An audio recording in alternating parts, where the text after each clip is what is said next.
Hello everyone. Thank you for coming and joining me today in this session. We're going to be talking about how we want our children to make friends. I am very delighted to be here. I am very happy that Autism Connect invited me to have this chat with you. Thank you, Krisha. And Autism Connect is an association of parents and professionals who helps millions of children on the autism spectrum and build a better life for them by providing them easy access to resources and various therapy options. And today's topic is how to help my child socialize more and make new friends. So my name is Dr. Zuzana Matousova-Done. I am known also as Zuzana to everyone and even to the children and people that I work with. And I am very delighted that you are here.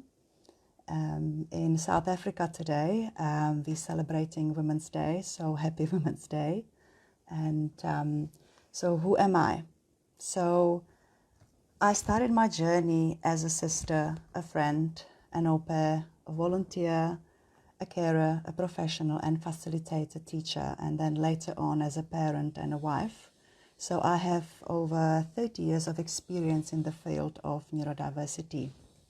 I have been meeting many talented and creative people, and I am counting my blessings that I have been chosen to walk whatever journey they choose towards their understanding of the world and self.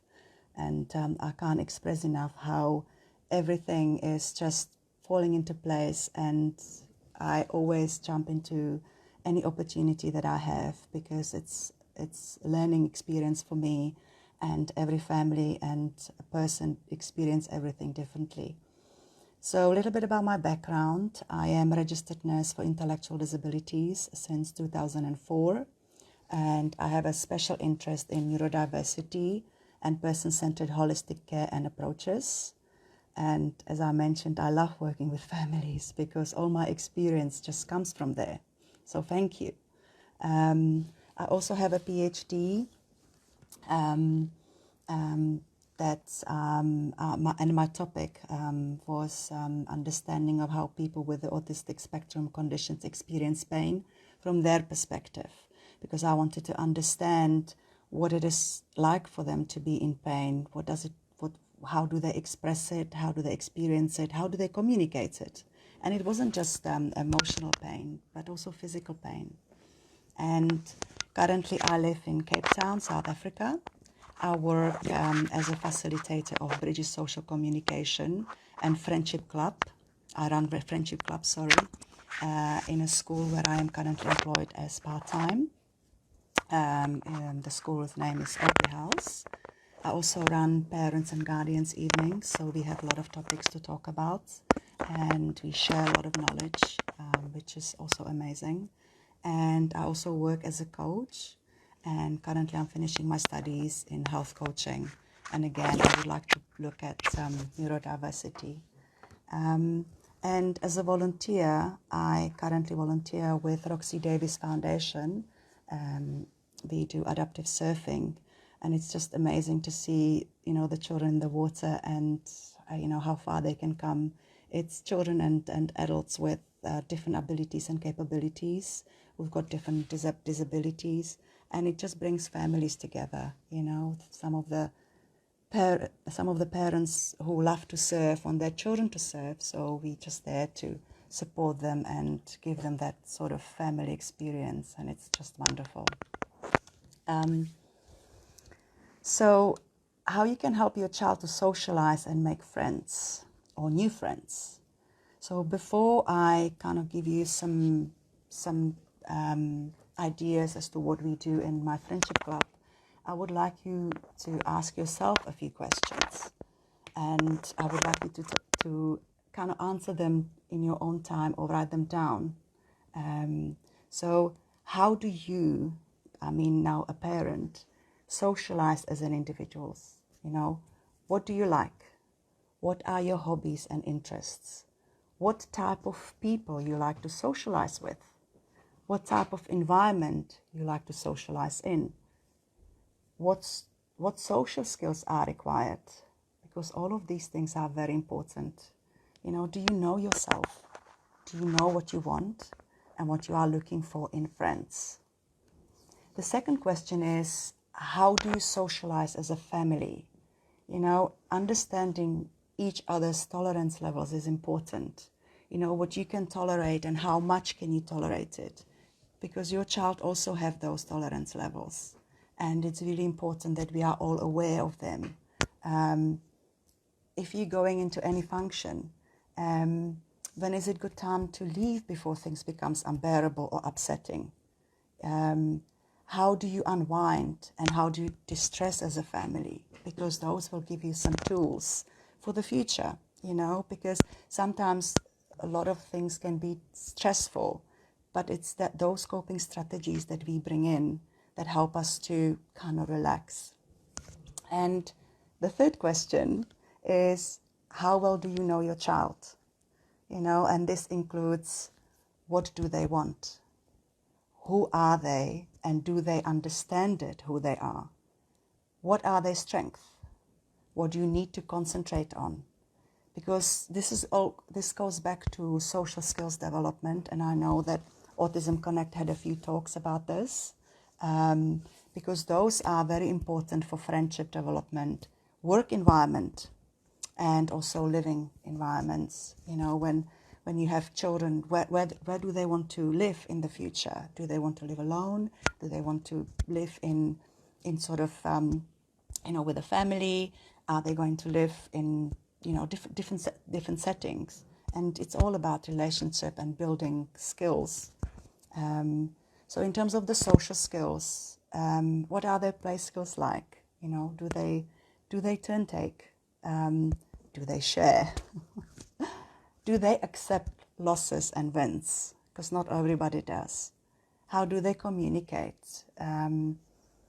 How do they express their needs? You know, is it verbally? Is there some sort of non-verbal way how they do it? Because what type of friends they choose or environment they are comfortable in, because not every environment is suitable for us, is it? We always choose where we want to be, whether it is in the park or whether it is in a, I don't know, in a club, or whether we want to go to a friend's house. We kind of adjust and adapt. What difficulties they are facing in certain environments, just to be aware, you know, observe, pick an area and pick an area you want to concentrate on, right? You may not want to take your child to a noisy environment if you know that's not what they like, because then you're not giving them the opportunity to thrive, because they would be dealing with things that is going around, dealing with the noises, rather than maybe concentrating on a play. So these are all important, as you want to have the best experience and build on those experiences. You want your child to succeed and have the best time ever, as they are more likely to then want to go back and do more of it. Learn to listen to them, to understand their cues and clues, because they do give it to us, don't they? Help them to develop strategies, help them to develop coping mechanisms, and especially help them to ask for help, because quite often they don't know how to ask for help. They don't know what to do in certain situations, and that's when they might have a meltdown, or things just goes and they get overwhelmed and things can get out of control. Trust them, because they know what they want, and celebrate success, you know, model, because they do observe how we are in certain situations, and they see whether we are calm or what's happening. And sometimes I know that things can be quite difficult, but if we show them what to do and how, they will follow. So what shall we do? So I work closely with everyone who is involved in the child's bubble, whether it's parents, because they are most important. You are such a source of information. you know, because as therapists, we also come to you and ask you about your child. I work closely with teachers because I see them as a second parents, because they know the children as well as probably the parents, sometimes better in that sort of environment. I speak to therapists if therapists are involved. I speak to family members, and mainly I concentrate on the children and see what they want. Because making friends isn't always easy, and it can be especially challenging for our kids. Also remember that it is a process. It can be a long process, but it is a process. We need to take step by step, because this is really crucial, because it's like building blocks. And friendships can be beautiful, but they can also be cruel. You know, so we just need to prepare our children on all sorts of things that they can that come, and it's a lifelong learning. You know, you might remember the friends that you made in a nursery, you know, or you may not.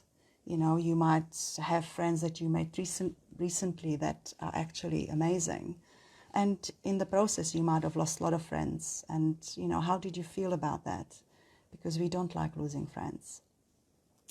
So my classes are small, and initially I have to earn the children's trust, because the children may not know each other, and they can be anxious, but they know the environment. So I always make sure that they know the environment. So it's their anchor, right? They come in with their anxiety, their quirkiness, you know, their ideas, what they want to do, what they don't want to do. You know, so we kind of work through that.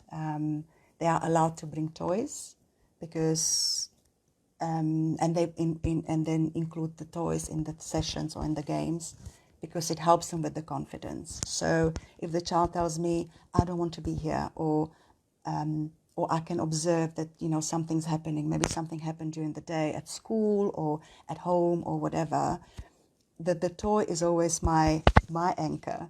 You know, oh, yes, you brought Mr. Sonic today. So do you think that Mr. Sonic wants to play today? And sometimes, well, more often it is, yes, Mr. Sonic wants to play, but I don't. But of course, it's the child who plays, but he plays through his toy. And this helps to build the confidence, because that's what we are looking for initially. I also bring some things. I bring games that they may be interested in, and bring toys, because, you know, I've talked with the parents and professionals, and I do my homework. So I'm prepared for any situation. When I started those sessions, initially they were structured, but I soon realized that the children are there to play, right? They are there to unwind, because that is what being with friends is like. You know, it's supposed to be stress-free. You're supposed to be yourself. There is no judgment, and you need to be accepted for who you are. You know, it is that time to shine. And oh boy, we do have conflicts. We sometimes have a lot of conflicts, but it's good, because then we can address them and we can learn how to deal with the conflict, because life will never be just a sailing and breezer. There will always be a conflict, and we just need to learn how to deal with that. What it brings to us, what emotions do we feel, and how do we do, and how we respond. We use whatever comes as a learning opportunity. So not always everything is, you know, prescribed, but we do have rules, okay, and we put them together, and everyone must respect them, because even friendship has boundaries. So we had a child who doesn't like noisy environment, and we learned together through, you know, a few sessions that number 3 on a ruler, we used a ruler, you know, the voice meter, and we're putting pegs so the kids could see when this child get upset. So he could tolerate number 3, but number 4 and number 5, it was too much for him, and there was a reaction. So we then use that opportunity to learn to apologize, or why do you think the child is upset? And at the same time, I was going to the child and asking, okay, you are upset. What would you like to do? What is the best thing you want your friends to do? You know, oh, I don't want them to shout. Oh, that's okay. That's great. You know, come and let's talk about it if they can. If not, then we use some pictures and things just to, or some other calming strategies that we're developing at the same time, for them to kind of, you know, calm down. Sometimes they ask me that they want to be alone, and that's okay too. Or for me, just to sit next to them, and that's also okay. And when they calm down, they come in, and you know, if the class, most of the time they apologize. And one day I had the child saying, no, I'm not accepting your apology. And that's okay too, you know, because sometimes, you know, apologies are not accepted. So how do we deal with that? So what I'm learning is that at school, especially here in South Africa, learning about you is part of the life skills subjects. So they know a lot of things in theory, and what friendship, for example, socializing is about. But it is the practical application they struggle with. And that's what we do in my classes or in my sessions. And I'm going to now show you a little bit what we do. Maybe it will help you we're creating like a book about the child, like a social story, that is tailor-made to them, in order for them to be more confident, to work on their conversational skills, to work on their listening skills, to work on their you know, socializing skills, because we kind of trying to put it together that it's not so visible. So after each session, the children can choose a sticker or whatever way of acknowledgement they want, and we're working towards a reward. So for example, here you can see that the child chose to tick, and initially, because he didn't want to be there, he put escape, because, you know, he wasn't a child that liked to socialize. He would rather be with his virtual friends. But his mum really wanted him to learn what friendship is about. So after a few sessions, he chose sour candy. So that was kind of really a good success, at least for me, that he didn't want to escape anymore. He actually wanted to be there and have his opinion and have, like, you know, and wanted to be part of something. There were boundaries, you know, he didn't like to work in a teamwork. He wanted to, when we were doing games or playing together, he wanted to be on his own, but that was okay too, right? Because not always we want to have friends around.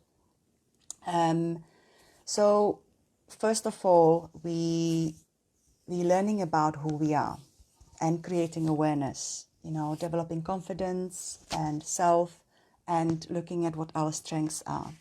So from that perspective, we have a few things like, you know, all about me. So the children can draw themselves. You know, some children draw monsters, some children draw their face. It's just how they see themselves, how they portray themselves. We look into my favorite food, my favorite drink, you know, what do you like to play, my hobbies. And you can see that we have different forms. It just depends what the children like. So if they like puzzles, I try to find puzzle. If they like flowers, I find flowers. If they don't mind, we just choose a different format. And that really is good because, you know, it creates for them to understand who they are. We also look into family. You know, where do they live? Because sometimes, you know, you are quite often asked, you know, where are you from? You know, people want to know a little bit about your family. So we're kind of looking at about mum, about dad, about mum, about the siblings. So, you know, who are you with? We playing games like All About Me. This game, you know, we've got a dice and they can choose a stone or a whatever they want to play with. And it's things like, something I do to stay healthy. So to bring a little bit of awareness about other aspects as well, because staying healthy is very important right now, or it always has been. We're looking at things like favorite book, what do you like to read? And we're looking at feelings games, because, being aware of your own feelings is crucial. So can they recognize it? How do they feel? How do they feel the feeling? When do they feel happy? When do they feel sad? And for those that can't express it, we have pictures, right? Or we observe, sometimes the parents just tell me what they want to do, and we do it. See, there are like different things, just to bring awareness, like in a really fun way. In South Africa, for the past 2 years, we had masks. So the children were taught quite often, that happy means smiley face. But if you have a mask and you smile, you can't see it. So we were kind of learning to recognize it in a different ways. We were learning to see how it feels, because happiness means, different things for different people. People express it differently. The facial expression is different. So sometimes when I see that the child, now obviously we have no mask, so when the child is smiling, I say, oh, wow, you are smiling. And, does it mean that you're happy today? How does it feel? Oh, it's this fuzzy thing, and, it's butterflies, or whatever it means to them. Sometimes they don't know how to express it, but that's okay too, because we're working on the words and the recognition. So we also ask around, if you are struggling for words or for recognition, we just say, okay, well, what do you think? How do you feel when you're happy? Sometimes I ask them to show their faces, and oh boy, that creates quite a lot of fun, because they have a mirror just to see what it is like, what is your facial expression, and we capture it, we try to describe it, because facial expressions can be complex. There is a lot that's going on that face and around. And then I let also the children to mimic their parents or their teachers, or, and again, we have fun. We're looking for reactions. And then we deal with that reactions when people get overwhelmed, because sometimes some of the reactions can be quite surprising, and they are quite different. At the same time, we are creating strategies. So, for example, it's okay to be angry, right? So we've got pictures, and we kind of putting things together. So if the children don't know what strategies they like, then we work with parents and the teachers. So, do the children want to do yoga pose? So we're working on yoga poses, like what they like to do. What is that? What they need to do? Like, do they need to take time out? Do they need to doodle a picture? And we kind of looking at things that are acceptable at school or in other environment. Or they have different pictures. I mean, we really tailor-make it to the children. Obviously they can't dance in the school, but they might be able to take a break, and maybe they do the dance during that time.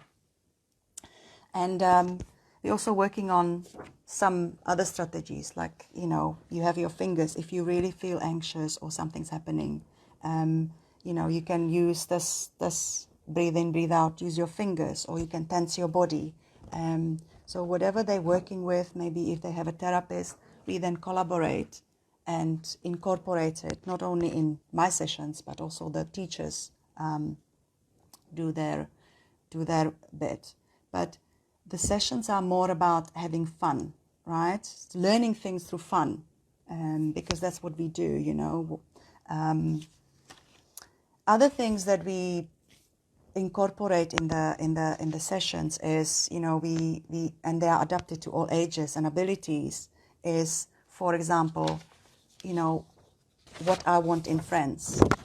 So we've got like a little man, and either the children are able to say what they want in friend, or we've got a little words or pictures. Sometimes they like to color it in, and we kind of exploring what they like in friends, and if they don't know, we play a game, what is a good friend and what is a bad friend, and we've got pictures, right? Is a good friend someone who is yanking your ponytail, or is it someone that you would like to have lunch with, right? So we kind of trying to also recognize for them where they are and what they want to do. And we're also learning when we fight with friends, right? Fighting with friends, because that's also part of life. We do have arguments. So how do we deal with it? And there are certain games there that are applied. And for some of the children that are more cognitively able, but sometimes don't have all the words, but they like these sort of things, we just play these things. You can have it in pictures as well, right? So we developing conversational skills. We use games like Let's Talk, right? So, for example, they land here, talk about your family. So you saw that initially we kind of building that vocabulary. So now what would you like to talk about, right? And we're building on it. We play Snake and Ladders. That's kind of very favorite game here. So we adapted it again, and when we start, if they land on a question mark, we've got a set of cards that I'm just showing to you now. We've got cards, right? So one thing you love about yourself, okay? I've got pictures, and if they can say, that's great. If they can't, again, that's okay too. It just shows me where they are at and what I need to concentrate on a little bit more. We're also developing appropriate, inappropriate social skills. So when is it okay to laugh, right? Your teacher is walking through the classroom and she slips and falls. Is it okay to laugh, or is it not okay to laugh? And you can imagine the answers. So, it's just to bring an awareness of, if somebody's hurt. I know it can be quite funny at the moment, but the person can be hurt, and they might feel embarrassed as well when somebody's laughing. So dealing with all these things, because they can be quite overwhelming. And other thing is also what to say and what to think. So again, we kind of building blocks, as I said, and it's not all that we just having this and that's what we're working on. It's just through games, So it's your birthday and you've been given a gift you don't like. What do you say? You can imagine what some of the kids say. So we learn, you say thank you, right? But what do you actually think? Because you now need to deal with that thought. And, they are like, oh gosh, I don't like to play with it. I don't like this game. I don't like this toy. I don't like this. So, okay, well, when it's your birthday next time, do you make a list? Do you know what you want? Do you know what, if you don't want something, maybe you just need to tell your parents or everybody. But receiving a gift is good. It's not bad. Like, other children do see it as a bad thing because they didn't get what they wanted. So it's just really kind of dealing with all these situations at the time. We also looking at listening skills, and that listening skills are really important because you need to follow instructions, and especially in a work environment at school, when you don't do things, especially if you have a boss and you don't do things that they want you to do, or if they don't like the things that you did, it can be quite upsetting. So we kind of learning, again, with emotions and everything, how to deal with these things.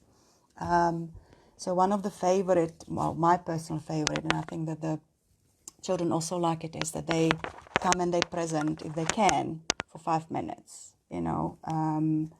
whether it is their interest, whether we play games, computer games, and I put them under pressure. So, for example, if it is playing games, right? I want to play a game and I'm going to teach you now, right? But, that child can't log on and that child has an issue. No, you are now part of this part of this lesson. It's your lesson. You need to show them what to do. And, it kind of can, the children can get really anxious or stressed. And, what do you say now? Sometimes they say things that are hurtful. So we talk about it if we can. If there is some sort of form of challenging behavior, we also deal with that, because, as I said, not everyone can express what they want or what they like, or how they feel. But we also do, at the end of it, we kind of do a little evaluation, my feelings and my thoughts. So if somebody is talking about, I don't know, natural disasters, and I don't like it, why don't I like it? What did I listen? What am I taking? Because not always everyone will have the same interest as me, but it is always okay or it is good to listen to other people, because then they will probably listen to me too.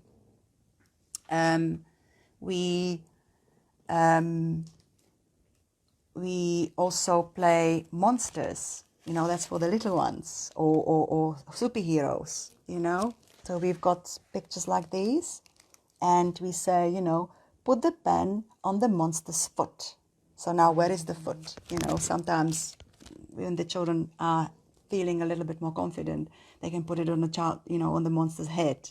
And it's just like, okay, is that a head or is that a foot? So we kind of playing those sort of games. We play things like Simon Says, because that's quite a popular game. We've got cards, but also we've got it on audio, just you to listen. For the older children, quite recently I found this game where, for example, there is a tree, and I put them in a pair, or they pair up, and one child has to describe to the other child what they see on the picture. And again, it's, the vocabulary may not be there, or, there is a lot of anxiety because there is a pressure. But again, it's just about knowing what instructions you need to give. And for those children that are nonverbal, we're using pictures. It is a little bit more challenging and it takes time, but, there is a lot what we can do. We also looking into, when I was talking about the appropriate and inappropriate social skills, that is another game that we found, taking turns to speak and listen when talking with your friends. Is it appropriate social skills or inappropriate? And you can imagine sometimes the answers. But, it's all about just friendship is all about give and take. We play a tag, we play football, we play hide and seek, we play go fish, we play ball games. So they understand all of these concepts, because I remember when one mom told me that her child really wants to have friends, but when they go to the park and he sees children playing football, he normally takes the ball and he runs away with it. And then, then we kind of discovered that he didn't know how to play football. He observed, he saw that the people are kicking the football and running after it. So his concept was that he takes the ball, runs with it, like rugby, and people will go after him, which is true.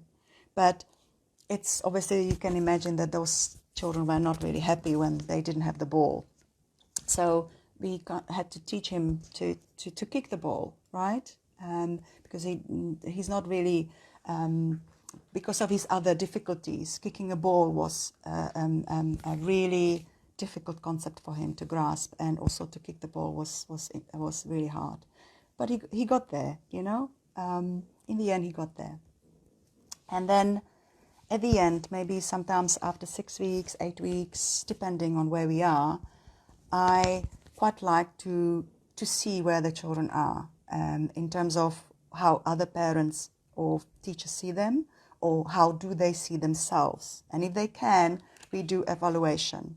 So either we do smiley faces, right? So for example,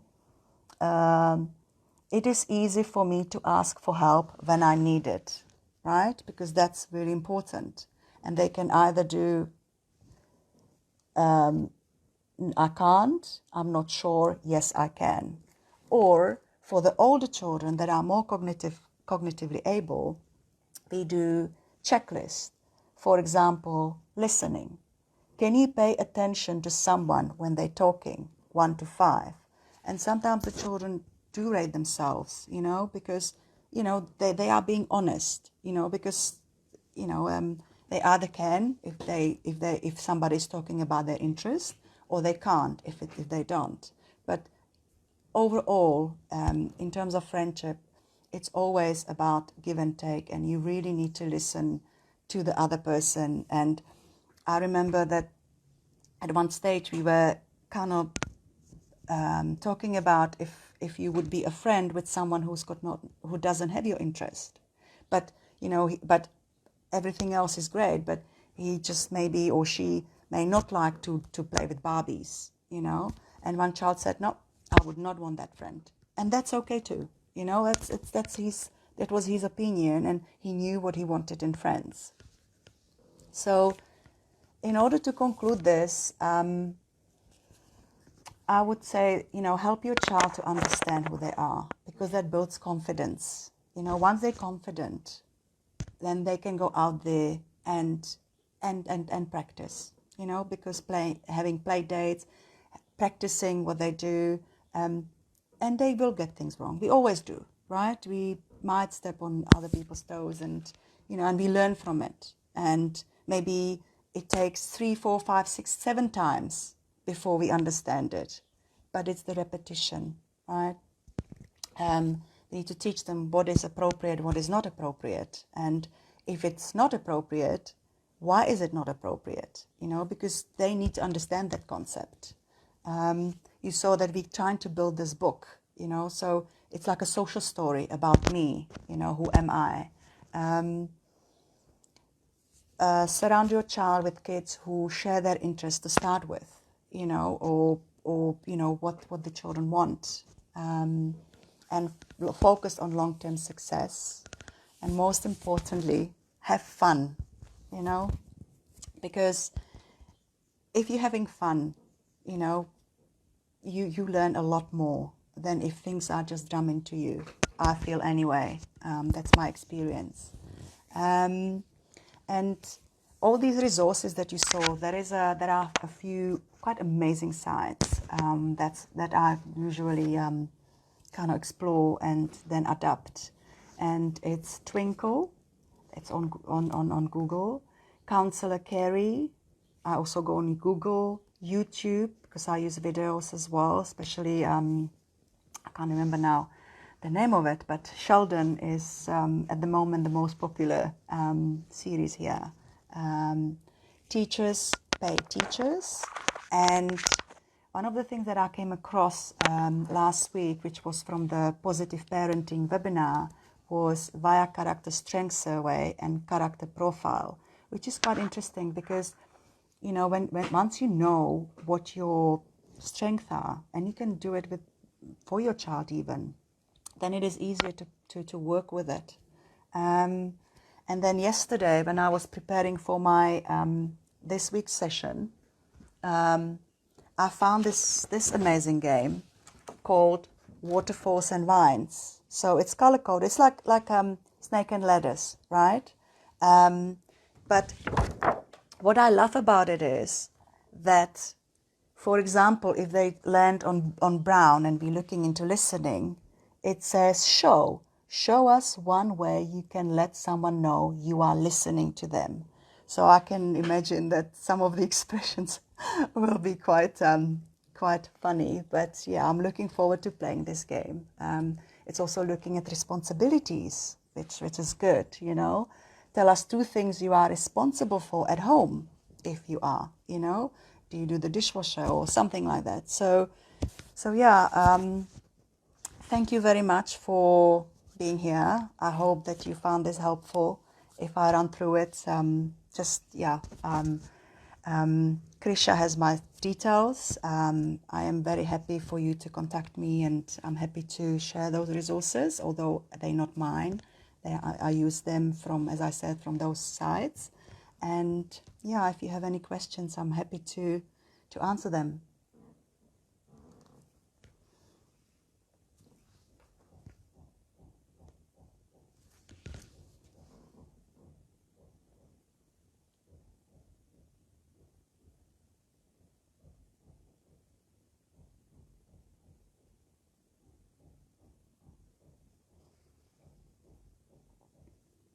Oh, I can see. Sorry that I was moving. I hope that you all got what you needed to get. Really sorry for that. And yes, I will be sharing with Krisha those documents. But as I said, you can download them. There are a lot more on those websites, which I said was Twinkle, Counselor Carey, Teachers Pay Teachers. Amazing websites.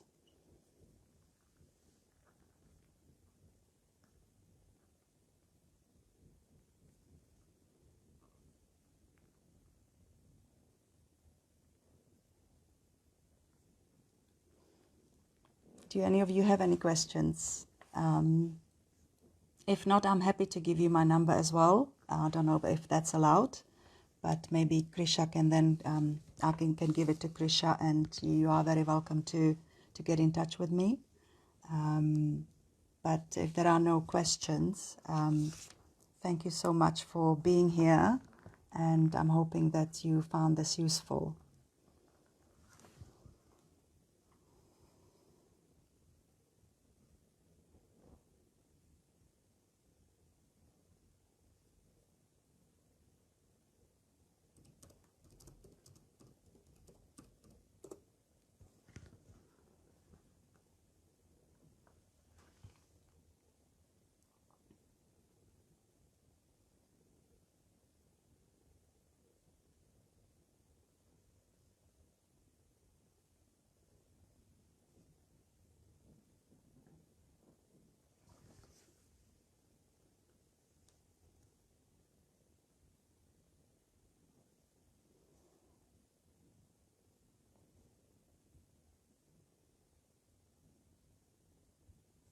Okay.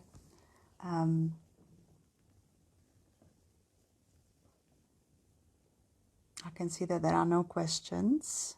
Krisha, do you have any questions for me?